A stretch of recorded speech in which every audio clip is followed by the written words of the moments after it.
Tonight, a team of clever con artists takes on New York. They teach some normally streetwise commuters a hard lesson. This guy was just here. Security! And they con a woman out of her most confidential personal information. How do I know who you are that you're not trying to scam me? Then, can they rob a bank without ever setting foot inside? Holy I think I just lost a lot of money here. The scams are real. You just pickpocket me? So are the victims. Somebody just stole my bag! This is the real hustle.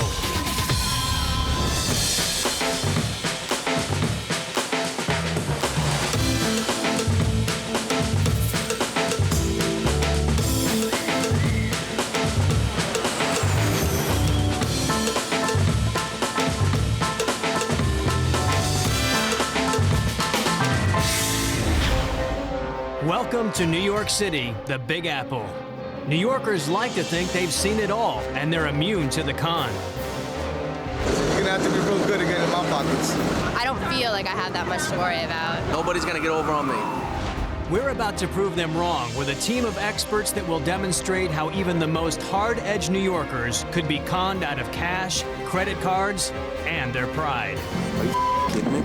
And our hidden cameras will be watching.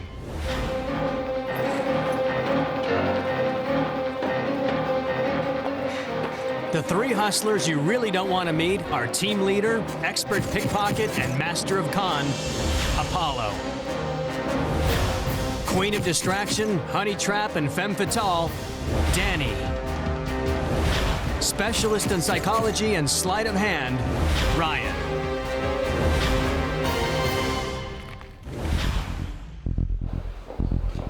This is mission control for our hustlers, a specially equipped loft in a nondescript neighborhood. This is where every con is meticulously planned by the hustlers before they take it out to the streets. Apollo's putting the final touches on a secret weapon, a specially adapted bag that in the right hands could separate you from all your prized possessions. This is the Bag and Carry Con.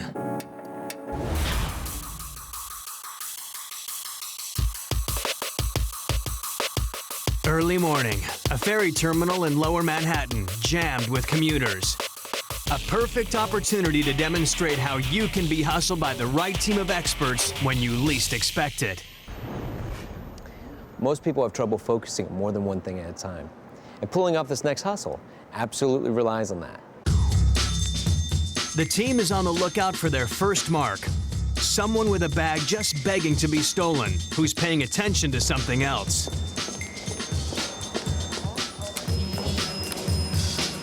Danny spots a possible mark. Concentrating on the timetable, a bag on the floor beside her. It's time for Danny to jump into action. She signals Apollo and strikes up a conversation with the mark. I'm sorry. Oh my God, I love your ring. I noticed the mark had an engagement ring on, and this was my chance to distract her by asking her about it. Now the mark's back is turned, Apollo makes his move. Oh my God, I love your ring. Oh, thank you. Do you mind if I look at it? No, go for it. It's cool. My sister's getting married soon. It's like still. Incredibly, instead of making a quick exit, Apollo avoids arousing suspicion by appearing to be just another commuter as he slips away with the bag securely hidden. Thank you. Did you see my bag? I'm sorry? Did you see my bag? You lost your bat. No, it's not you. Wait, all right, Stay here. I'll wait here. Yeah. It's okay. Danny's distraction and Apollo's booster bag just cost this woman her purse, her cell, and all her ID. It's on to mark number 2. The team has spotted what looks like a laptop computer. Apollo is going to cause the distraction. Danny and Ryan, acting as a couple, will steal the laptop. It's up to you, whatever you guys want. Excuse me, sir, do you have? Excuse me, Right. sir. Hold on one Got second. it. I can't use my credit card. Yeah, it's got it. Yeah, I think I do. Bye. Yeah. Well, actually, here. Here you go. Give you this. Thank you very much. All right, no sweat. 2 down. They've just scored a top-of-the-range laptop worth over $3,000. Now for mark number 3. A guy with an expensive-looking briefcase sits a few feet from Apollo, placing the case where he thinks he can keep an eye on it. Ryan's got to figure out a way to pull the mark's attention around 180 degrees, and Apollo's got to make a lightning-fast swipe.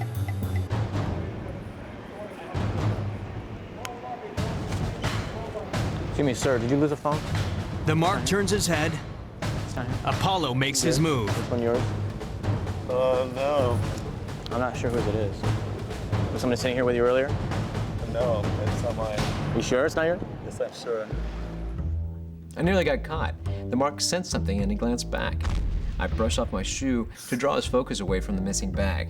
Then I walked away with his PDA, his MP3 player, and all of his confidential documents. I gotta find out who this is. Is there a security somewhere we can take it to? I just had a briefcase here. What happened? You lost something? I had a briefcase here. Security! It's time to reveal the scam before the cops show up. I was just here. Excuse me, sir. Is this your bag? No, it's not my bag. It's not your bag. That's it. This man can't believe what he's seeing. This is all your stuff too, right? Yes. Oh, this had some value. It had some Pretty iPod, organized. personal information. This was wonderful. And mark number 2 is equally surprised. That bag. It's not my bag. It was black, right? Yeah, No. I think. Does that look like your bag? that is my bag. Ah, I think I understand what happened. Maybe it's time to put the first mark out of her misery. Hi, did you lose a bag? Yeah, it's like red, brown Small one. tab, kind of small. Okay, I think we might have one in here. Is this your bag? Why'd you steal my bag? It was actually, you left it right in the open. And while the Yeah, lady was that's diverting it. you, we ended up picking it up. Just seemed to stick to my bag. And when I walked away, I just accidentally had your luggage. I've never seen anything like that before. Got me. Made me scared. 3 marks, 3 bags. Phones, PDAs, a laptop, documents, and ID. A potential $30,000 on the black market. Coming up, a keyboard and a clever con leave this woman totally exposed. You gave it to whom? Oh my God.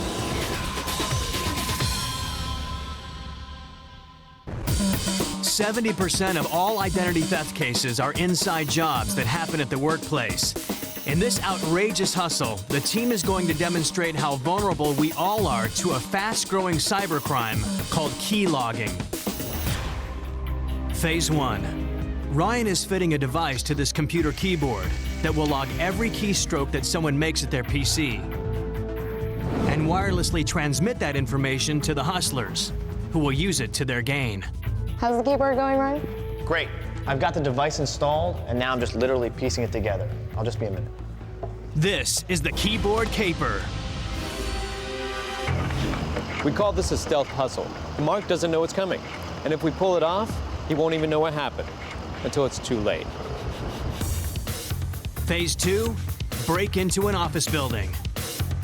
The owner of this high-rise agreed to let the team try to gain access in order to test building security.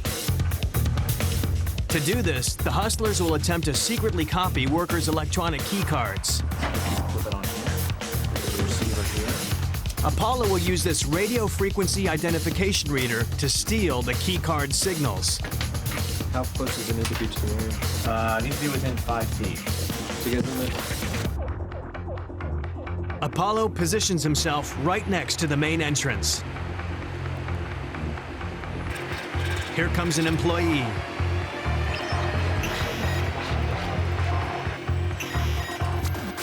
It's there. That's a good one. Very good. Yeah. They've stolen their first key card signal. It's there. It's another one. That's good. All right. I think we got what we need. Let's call him back in. They've got the codes.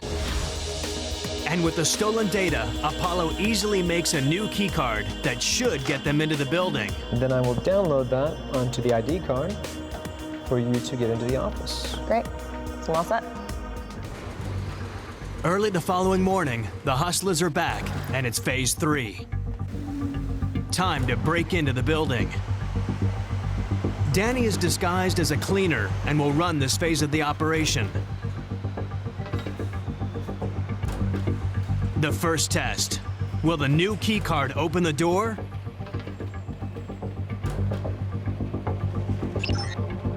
It does, and Danny is in.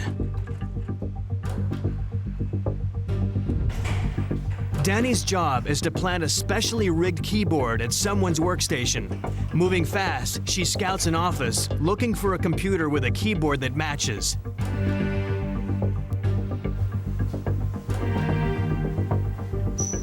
She finds a lookalike and swaps it with a keyboard set up to record every keystroke made at the PC, and then wirelessly transmit the information to the hustlers. Last thing, information on the person who sits at this workstation. Danny quickly snaps some photos that'll help with the con. A name, a phone number, a home address. This employee will become the mark. And Danny is gone with the win. Back in the truck, the hustlers anxiously wait for the mark to log on. Right on schedule, the mark arrives at her office. But already there could be trouble. Did we get new computers? Somebody gave me a new computer. I couldn't believe she noticed a slight difference in the keyboard. But eventually the mark began doubting herself and not the keyboard. Finally, the woman logs on, and now all her keystrokes are being transmitted to the hustler's laptop. Phase 4 begins, the confidence game, the heart of the scam. Ryan calls, pretending to be a bank fraud analyst. Yes, good morning. I'd like to speak to Janine Bickoff, please. 1 second, please. This is Janine. Yes, is Janine Bickoff? Yeah? Good morning. I'm calling from our online banking fraud department. My name is Ryan. How are you this morning? Good. I'd like to talk to you briefly about your account with us. We recently experienced a security breach with our online banking system, and we'd like to ensure that your account was not compromised. Is that okay? Okay. What's the problem? I just need to confirm your information first, just for security reasons. Can you confirm with me your home address? Sure. What do you have as my address? I need you to start. I can finish it if you start it. 151. Apartment 98. No, that's not my apartment number. Things were going downhill fast. Somehow, the information Danny had photographed was incorrect. So in order for us to pull this off, I had to figure out a way to keep this woman talking. How do I know who you are that you're not trying to scam me? You're not even telling me what you're calling about. I'm calling from our fraud department. Last night, someone tried to transfer from your account $5,000. I don't even have that much in my account. Okay, well that's why we're calling, because you don't have overdraft protection. This could be very detrimental to you and your account. Do you currently bank with us online? No. You don't? All right, well then what you're gonna need For the scam to work, Ryan's got to persuade the mark to set up an online account. But there's a twist. I actually had no idea who she banked with, so somehow I had to trick her into giving me that information. What we need you to do is set up an online account with us so that we know you're in control of that and always have your personal information on you. Can't be compromised in that way. Oh my God, hold on. Ryan needs to keep the mark on the phone in order to gain her confidence, so it's vital he keeps his cool. Like, I don't know if I should believe this person or not. Okay. Hello? Ms. Bickoff? So you work for Commerce? Success. By keeping her talking, Ryan has gotten her to inadvertently reveal a key piece of information. So you work for Commerce? The name of her bank. Yes, I work in their personal banking department. All right, now what? Bring up a browser window and type in Commerce Online. He talks her through the registration process for a real online bank account. But as she types in all of her most private information, the hidden keylogger transmits it down to the truck. And your password. We're going to email you a confirmation email with your username and your new PIN. Then you're going to log on with that and then immediately change your password to something only you know. Okay. Okay? And that's it? Yes, and that's it. They've done it. The hustlers now have access to her bank account and can even apply for a loan of up to $100,000. And she won't know a thing until it's way too late. All right. Thank you for your time as well. We appreciate your business. Okay, bye. All right. Good morning. Take care. If you can help her, please. Now to reveal to this woman how easily she gave away her most precious information. Apollo shows up, posing as a computer technician. Looks like a new keyboard. Is this a new keyboard you have? I do want to clarify, this morning, we broke into your office. We switched the keyboard, so this keyboard now has a transmitter device called a keylogger inside of it, which allows us downstairs to track all of your account information. We're acquiring your personal information for our gain, not for yours. Okay, I'm gonna make a phone call right now, and you're gonna talk to someone because you're starting to upset me. Okay, what upsets you? It's time for this woman to learn the truth and an important lesson. Can I point out that right here to the side, you have a camera right in front of your face? If you'd like to take a look back over here, we have a couple of other cameras. There's a camera right here that you've had all morning long since you've been checking. What was it about the phone call that convinced this woman to sign up online? And how much information did she give away? It was from my bank, so that made me feel like it was legitimate. When he said I could change the password and like they would just give me a fake password and I could change it to my own, that made me feel a little bit more secure too. I put my name, I put my address, I put my cell phone, I put my social security number, I put my checking account number. I'm such an idiot. In fact, the team could have rigged the whole office, cleared out multiple life savings, and applied for bank loans and credit cards, making this potentially $1 million hustle.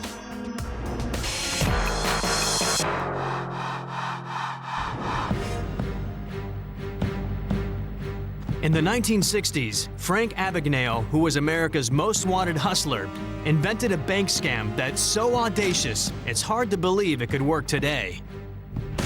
Can the team prove that 40 years later, bank customers can be just as gullible? Hey guys, real security guard outfits. What do you think?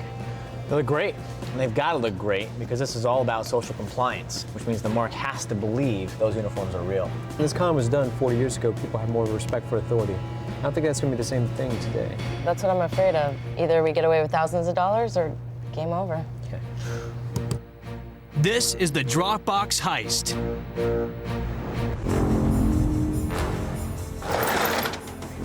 In this hustle, our job is to convince someone to hand over an entire day's cash receipts to a couple of strangers.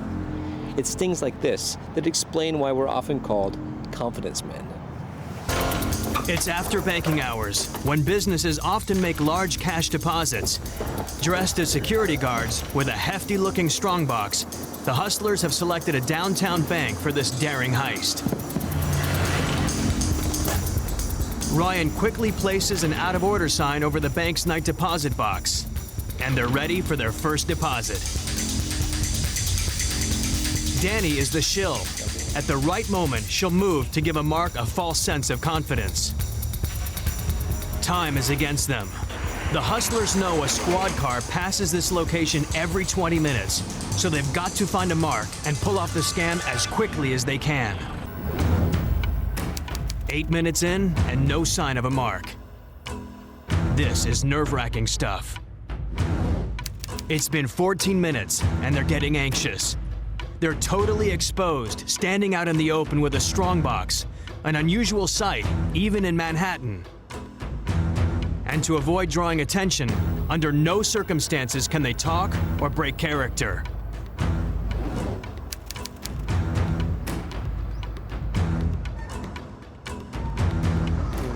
Across the way. Finally, a woman carrying a small package is heading straight toward them. Excuse me, ma'am. Excuse me, ma'am. You got a night deposit? This is the night. Danny moves in fast, playing a customer, giving the mark a sense of security by making a deposit herself. It's still broken. Still broken?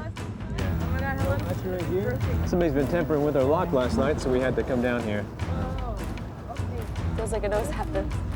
But the mark is hanging back. Okay, this is your Here, I'll hold that up. barcode there. Yep.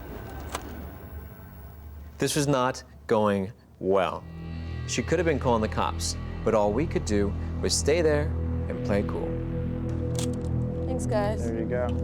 The Mark's not even paying attention as Danny walks off. See you next time. Something's gone wrong. The Mark suddenly runs off with the cash. Are the hustlers about to get busted? Just as suddenly as she left, the Mark returns. And this time, she's ready to make the deposit. This is your deposit? How much you have? 5,000? Did you We're just gonna need to fill out a receipt for it, okay? By playing it cool, we convinced her we were for real. She was uncomfortable carrying around that much cash, but those phony uniforms, they made her feel comfortable again. Okay, don't let that fall off. That's for you. That's your receipt. All right, thank you very much. Mission accomplished. With $5 grand in the box, the guys disappear into their truck.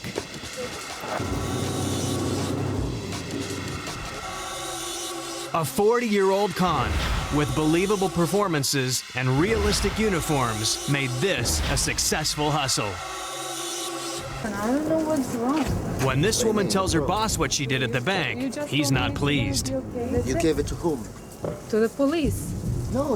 I told you to put it in the box. Inside I gave you the key and the whole thing. But it doesn't work. I think I just lost a lot of money here. Hold on, let me call you back. God. Luckily for them, we give the cash back and she keeps her job. She was almost in tears. You didn't know what to do. You were like this. Look at your face, like, oh my God, I lost $5,000. Yeah. Give me my money back. The hustlers could have walked away with $5,000. In the space of this show, the hustlers could have stolen a total of $1,035,000. How much could they get from you?